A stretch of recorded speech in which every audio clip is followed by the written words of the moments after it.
to our channel, ladies and gentlemen. The two main protagonists in the Kenyan politics have heated the political temperatures. As we speak today, Raila Odinga is going on with the ODM recruitment drives in the coast. And while there he's receiving massive support, many leaders are defecting from Kenya Kwanza and coming to the ODM.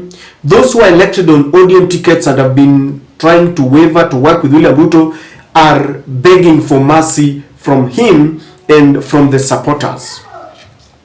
William Ruto is not left behind either. He's on a 3-day tour in Meru County.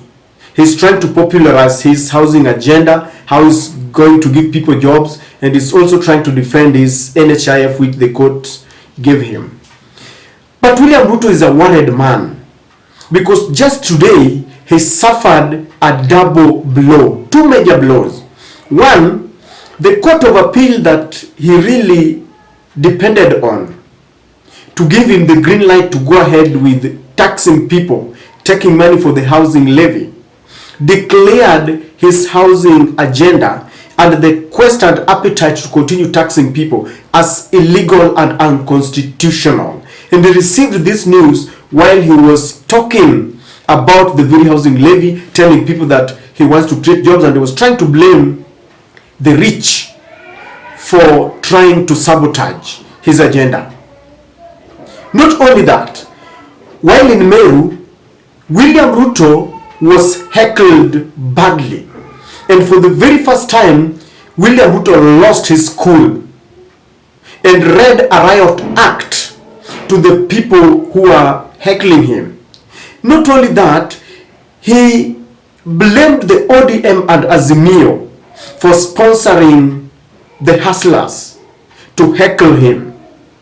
And he warned them and told them that if this happens again, they will suffer unspecified consequences. I want you to look at William Ruto. Aya, hebu tuelewane. Mimi nataka tuelewane. Watu wa Kiutine, nyinyi mnanisikia? Siasa hii ya makelele mimi sitaki. Tunaelewana? Hii siasa makelele ni siasa mbaya.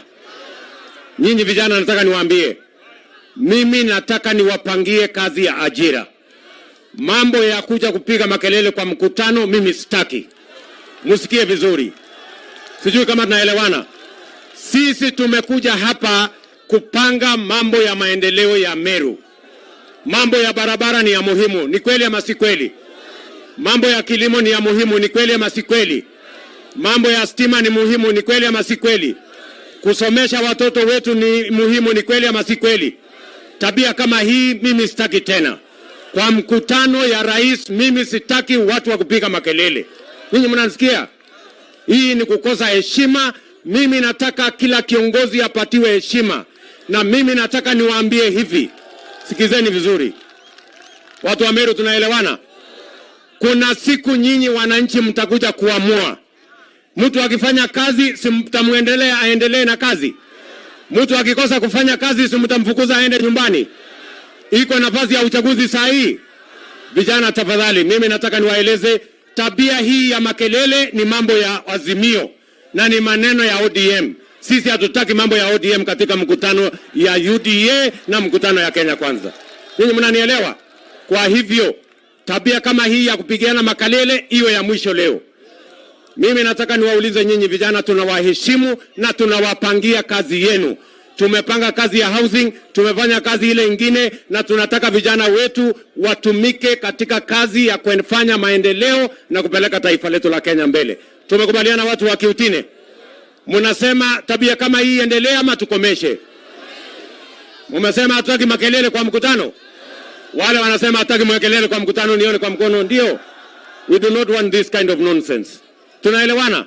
We want a united country. Sisi ni watu wa mpango, sisi ni watu wa heshima, sisi ni watu wa kazi, sisi hapana watu wa maandamano na makelele na fujo. Mambo ya fujo, kuna wenye wanajulikana kwa mambo ya fujo. Ni kweli ama si kweli? Kwa hivyo mambo ya kupangiana kwa mkutano kama hii ikome. You know, this is not the first time William Ruto is being heckled. We've seen him in Meru, in Nyahururu, in Busia, wherever he goes, the way people heckle him because his agenda is becoming very unpopular. He is forcing things down the throat of Kenyans. But the question is, why is it that today William Ruto lost his cool and decided to take head-on the people who are heckling him? And that is exactly what I want us to look at. Kindly subscribe to our channel if you're watching for the first time. Click the notification bell. Help us share our videos and give this particular video likes. To those who support us in one way or the other, allow me to thank you in a very, very special way. Ladies and gentlemen, William Ruto was in Meru, and while talking about this very agenda of housing and defending it and blaming other people, he received news that the courts had declared this very unconstitutional. Even if you were in his shoes, what would you do? This is one of the reasons why William Ruto lost his cool. Because one, he was humiliated. He was defeated in his own game. He's been threatening the judges, and recently he forced a meeting between the executive, the judiciary, and the legislative arm of the government, and they ironed out their differences. And Madam Martha Koome, against the chagrin of many experts, came out and told Kenyans that they were ready to work together. So William Ruto knew that his threats were working very well, and he knew that the Court of Appeal was going to rule on his favor, in his favor. So he was really shocked that there are daring judges who can go against him, especially after the threats. And this is the reason why he was really, really annoyed. We've never seen him like this before. Number two, the reality is slowly dawning on him. The reality that people continue to heckle him wherever he goes. And the reality that there are judges who can still go ahead and make a ruling against him, despite the fact that he has tried to use the tactics of threats and intimidation. And then I know he's wondering, why would some judges go ahead and rule against him while he thought that he would threaten the oxygen out of the judges? And this reality is really paining him, because he had set his eyes on the money that is deducting from the employees. So this reality of being heckled everywhere, of leaders who are looking at him in the face and telling him, no, we must go by what the Constitution says, is dawning on him, and it is a very painful thing.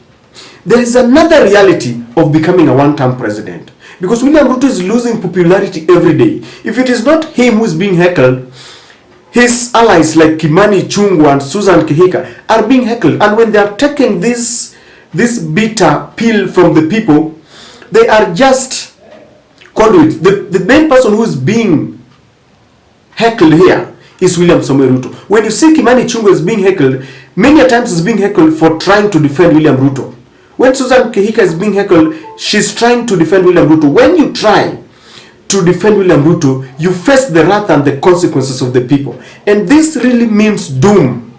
It spells doom for the future of Ruto's politics. He might just become the first one-term president. And this is why he was really, really bitter today. William Ruto, as usual, is passing the blame game now in his usual manner. Because you know, the Kenya Kwanza team has formed this penchant of passing the blame game when you tell them, or when you face them with this reality that why is the economy not doing well, then they will tell you, we inherited a dilapidated economy. William Ruto said it recently.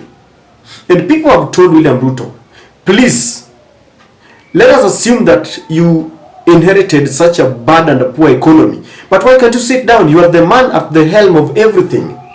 He even recently said that it is Uhuru Kenyatta who is using his money to sponsor Kenyans to go and sabotage his agenda. So his has been the blame game. He doesn't want to face the reality. He doesn't want to sit down with the think tanks to ensure that they fix a few things. And you know, the best thing is to share with Kenyans, this is what we have done, this is where we want to go, and this is where we are. For him, he still believes that Kenyans can still take it. That when you continue blaming Raila, you continue blaming Uhuru, then Kenyans will take it. Kenyans are tired.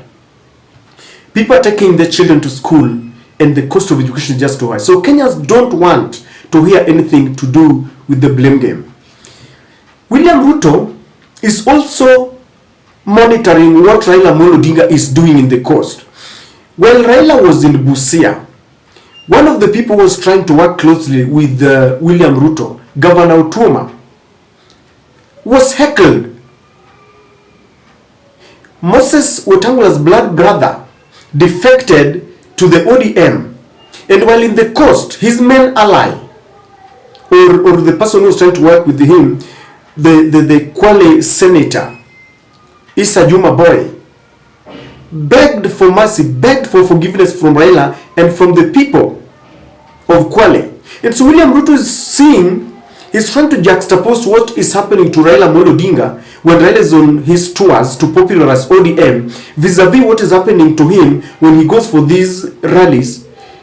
There's a big difference. When Raila is being received and people are confessing their loyalty to Raila Amolo Odinga, William Ruto is being heckled. And this is why he was very bitter with ODM.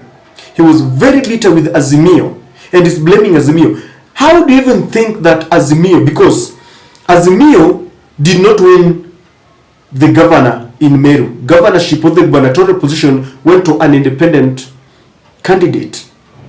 Their main man, Kiretu Murungi, has defected to support William Samoei Ruto. They don't even have a member of parliament in Meru.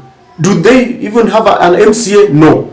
So how can William Ruto come out and accuse ODM or Azimio of ferrying goons to heckle him? The reality on the ground is people are tired of William Samoei Ruto. People are tired of the narrative.